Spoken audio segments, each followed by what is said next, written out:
You know, when people imagine an authoritarian regime finally collapsing, the instinct is to picture it like flipping a massive light switch. Right, yeah, like it's instant. Exactly. One day you're in the dark under a dictatorship, and then you just flip the switch, the lights come on, and boom, you have a functioning democracy. I mean, it is a very appealing, very clean narrative. It is. But then you look at a country with incredibly deep, complex demographics, and you realize you aren't flipping a switch at all. Not even close. No. You are inheriting this massive century-old crumbling dam that is holding back millions of gallons of highly pressurized water. Wow, yeah, that's a great way to put it. And you can fire the engineers who built the dam, sure. You can draw beautiful blueprints for a new one. But if you don't fundamentally understand the pressure of the water and how to relieve it safely, the whole structure is going to wash away the moment you try to change anything. And that structural reality, like the actual people making up that pressure, is the single most defining factor of whether a transition succeeds or, ends in total catastrophe. Mm-hmm. So welcome to a brand new deep dive. Today, we are taking on a massive mission for you. A very heavy one, yeah. We have this towering stack of sources in front of us. We are looking at recent reports from the Middle East Forum. We've got human rights briefings, academic papers, and these incredibly detailed opposition manifestos. Yeah, it's a lot of material to get through. It really is. And we are unpacking all of it to explore a highly complex, absolutely critical question. How do you protect minority rights within the context of a potential democratic transition in Iran? Which is arguably one of the most pressing questions for the future stability of the entire Middle East right now. Definitely. But before we dive into the deep end here, I need to make something explicitly clear to you, the listener. The stack of sources we are analyzing today contains highly politically charged viewpoints. Right. Very passionate, very distinct agendas. Exactly. We are examining documents generated by monarchists, Republicans, Federalists, and various ethnic coalitions, and neither of us here is taking sides. Absolutely not. We are not endorsing any of these specific political blueprints. Our sole mission today is to impartially report on the factual content and the ideas contained within these original sources. We just want to give you the clearest possible picture of what these groups are actually proposing and debating. Yeah, we are simply analyzing the mechanics of these proposals, the historical context behind them, and nothing more. Okay, let's unpack this. The date on a lot of these recent reports places us right in the aftermath of June 2025. Right, the seismic events of the 12-day war. Right, the war between Iran, Israel, and the U.S. To really understand all this, we need a baseline. Give us a snapshot of Iran's demographic reality today. Who actually lives there? Well, the biggest and honestly most dangerous misconception is that Iran is just this monolithic block of Persian citizens. Which it isn't. Not at all. The country has a population of roughly 93 million people right now. And out of that 93 million, around 40% belong to non-Persian ethnic groups. Wait, 40%? That is almost half the country? It is a massive chunk of the population. We are talking about Azeris, Kurds, Baluchis, Awazi Arabs, and Turkmen. And then, layered directly on top of that ethnic diversity, you have significant religious minorities too. Right, because the state enforces 12 or Shia Islam, right? Exactly. So what does that actually mean for everyone else who isn't part of that group? Well, 12 or Shia Islam being the official state religion, it dictates the entire legal, judicial, and political framework of the country. So if you fall outside of that, whether you are part of the significant Sunni Muslim minority, or you are Baha'i, Christian, Jewish, or Zoroastrian, you are basically navigating a system that is inherently designed to exclude you from the highest levels of participation.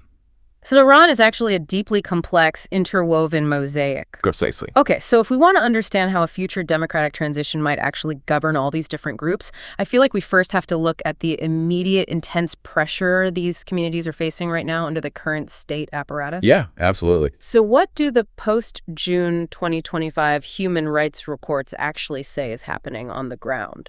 Well, the baseline right now is extreme systemic stress.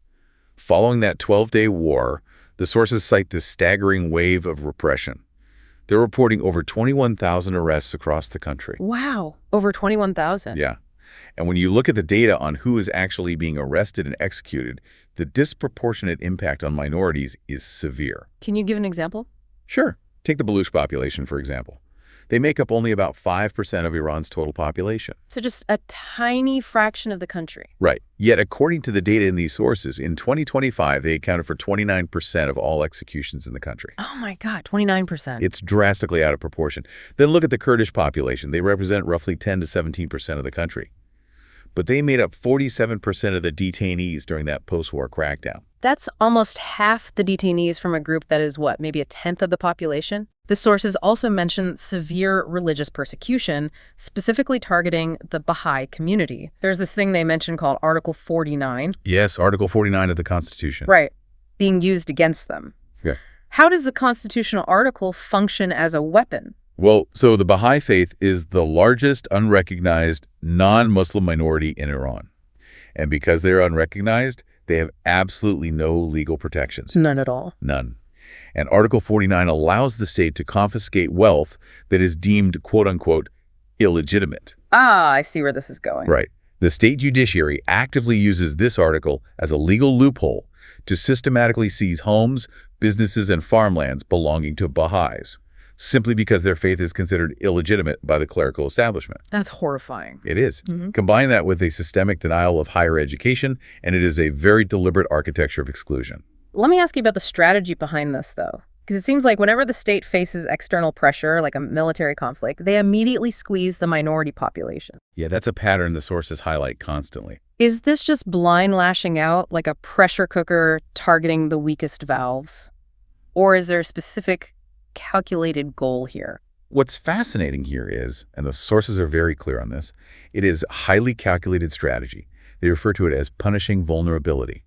The state actively securitizes minority identities. Securitizes an identity. What does that actually look like in practice? It means taking a basic cultural or ethnic attribute and officially redefining it as a national security threat. Wow. Yeah. So if a Kurdish citizen advocates for the right to teach their children the Kurdish language in school, they aren't treated as a citizen asking for a cultural right.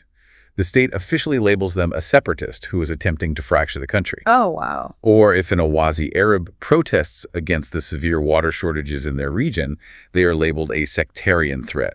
If someone converts to Christianity, they are frequently prosecuted as a Zionist spy. So the moment you advocate for your community in any way, you officially become an enemy of the state. Precisely. And the legal system strictly codifies this. The reports highlight this new law that was passed in October 2025. Okay. It makes espionage automatically punishable by death and asset confiscation. And because the state has already equated minority advocacy with foreign interference, They can just use that espionage law against anyone speaking up for a minority right. exactly, it weaponizes the judiciary. Yeah. It creates this vicious circle where repression breeds resentment, resentment leads to protests, and then those protests are met with even harsher, legally justified repression. God. Well, that pressure cooker environment has naturally catalyzed a massive opposition movement, right? It has, but reading through these sources, it's clear they aren't exactly locking arms. They are deeply fractured. Yeah. And the fault line causing the deepest cracks seems to be precisely this question. How do you actually govern these diverse minority populations in a post-Islamic Republic era? It is, without a doubt, the single most contentious issue facing the opposition today. I mean, it dictates who will even sit in the same room with whom. Okay, let's lay out the two main sides of this fault line. On one side, you have the centralists. Who are they, and what is their primary concern? So the centralist camp is often composed of Persian nationalists and monarchists. And their primary fear is that if you decentralize power, if you grant political autonomy to the border regions where these ethnic minorities actually live, Iran will physically fragment. Like, they think it'll just break apart. Exactly. They view decentralization as the absolute first step toward partition and endless civil war. Okay, then on the other side, you have the federalists. Who falls into this camp? This is where you find the ethnic minority movements themselves. The sources mention groups like the KDPI and Komala, which are these long-standing Kurdish political opposition parties. And what are they asking for? They are demanding what they call national geographical federalism. They want legal, constitutional protections for their language, their culture, and crucial local democratic control over their own regional resources. Which makes sense. But compounding this ideological divide, the sources also highlight a massive physical and psychological divide. They talk about inside versus outside. Yeah, the safety of the diaspora versus the peril of the internal resistance. Right. You have diaspora opposition figures operating in safety abroad, holding conferences, drafting these blueprints. But meanwhile, the internal resistance networks the sources mention the Haftap for sugar workers or the protesters on the streets of Zahedan. They are the ones facing torture and execution on the ground every single day. Exactly. And it creates understandable resentment. It makes functional coordination incredibly difficult. So let me play devil's advocate for a second here. Sure. From a purely strategic standpoint, if your main goal is to topple a powerful, entrenched regime, shouldn't the opposition just unite behind one recognizable figure right now, get the job done, and figure out the minority rights stuff later?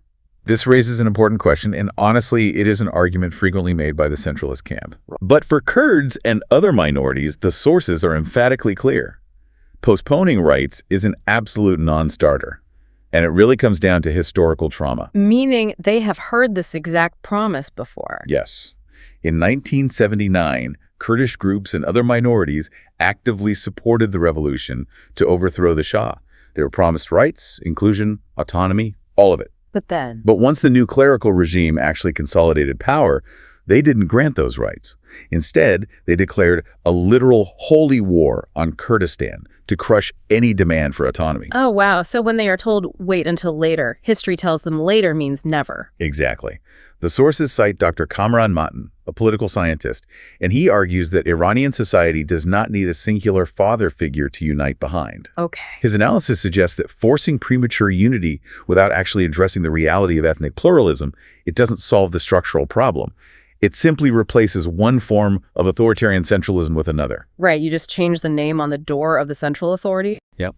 And the minorities are still locked out of the room where the decisions are made. Well, because this ideological divide over centralism and federalism is so severe, these factions have actually drafted entirely different concrete blueprints for what the first days of a new Iran would look like. They have. They're very detailed. Let's look at the first one from the sources. It's called the Iran Prosperity Project. Right. This is the blueprint strongly associated with the Constitutionalist Bloc and Crown Prince Reza Pahlavi. It outlines this 180-day emergency phase.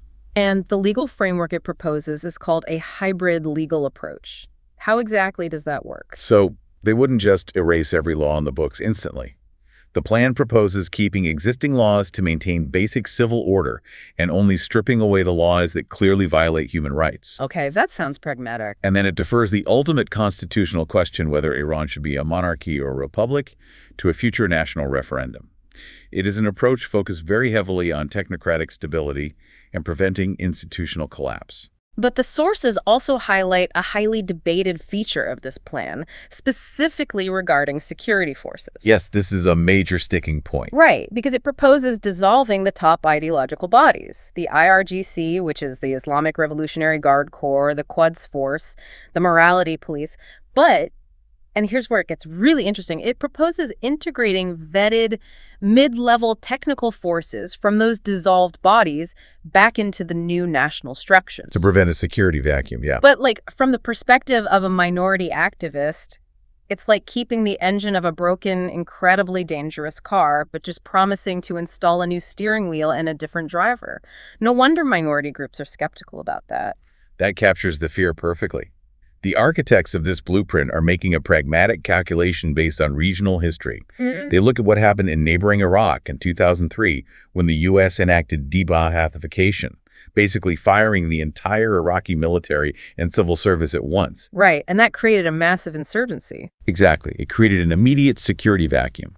So this blueprint is trying to avoid that exact scenario. Yeah. But it clashes directly with demands for transitional justice.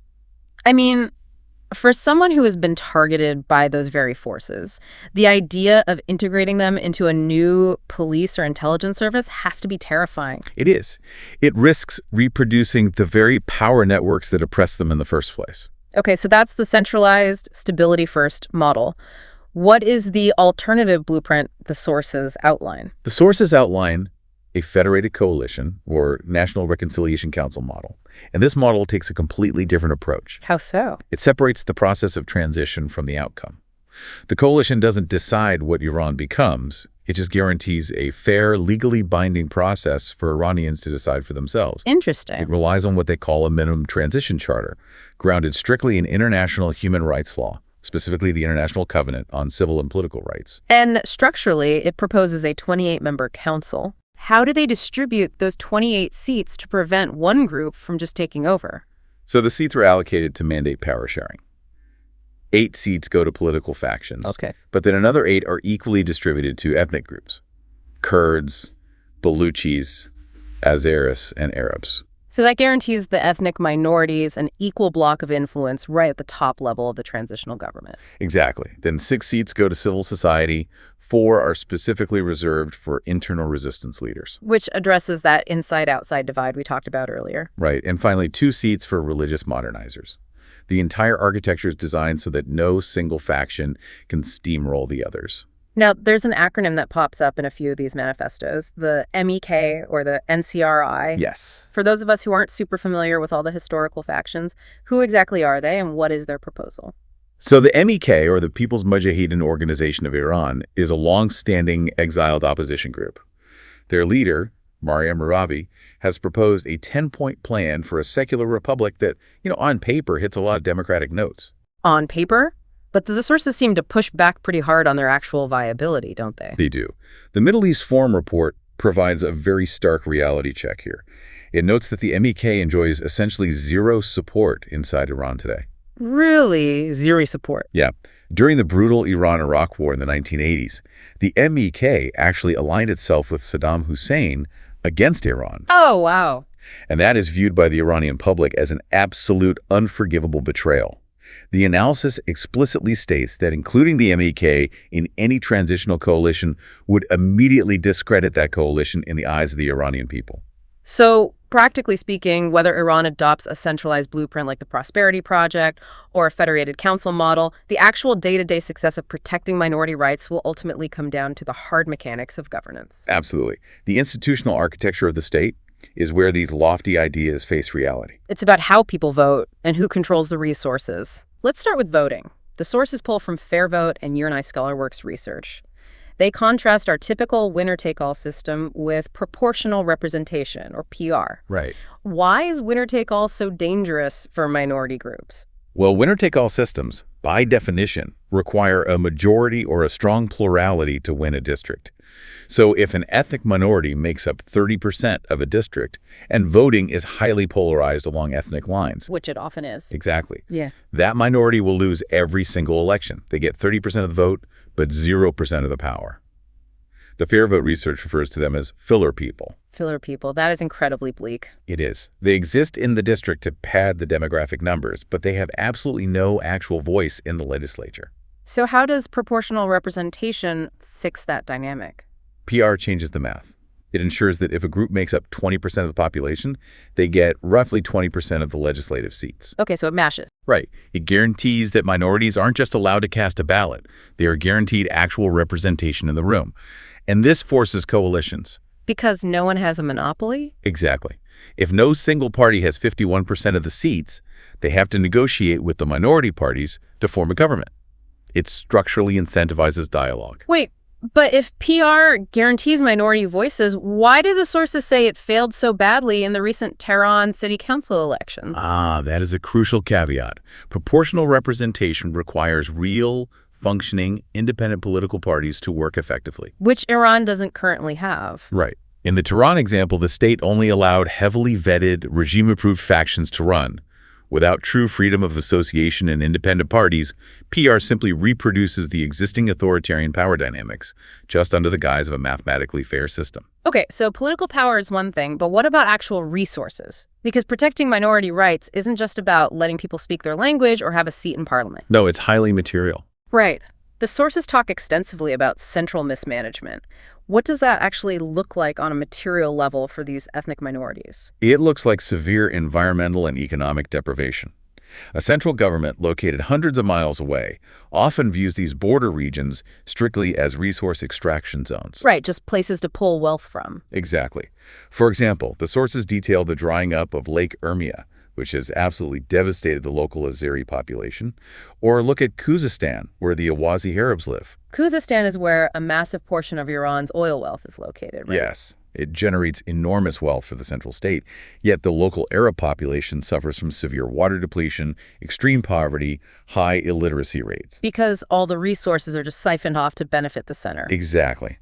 The Federalist argument is that breaking this cycle requires real economic decentralization. So what is the Federalist solution there? How do you decentralize an economy like that safely? These sources point to international models of decentralized governance, like Quebec in Canada or South Tyrol in Italy.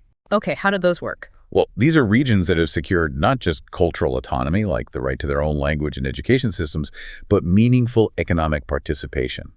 They have a constitutional say in how their local resources are managed, taxed, and reinvested in their own communities. So what does this all mean?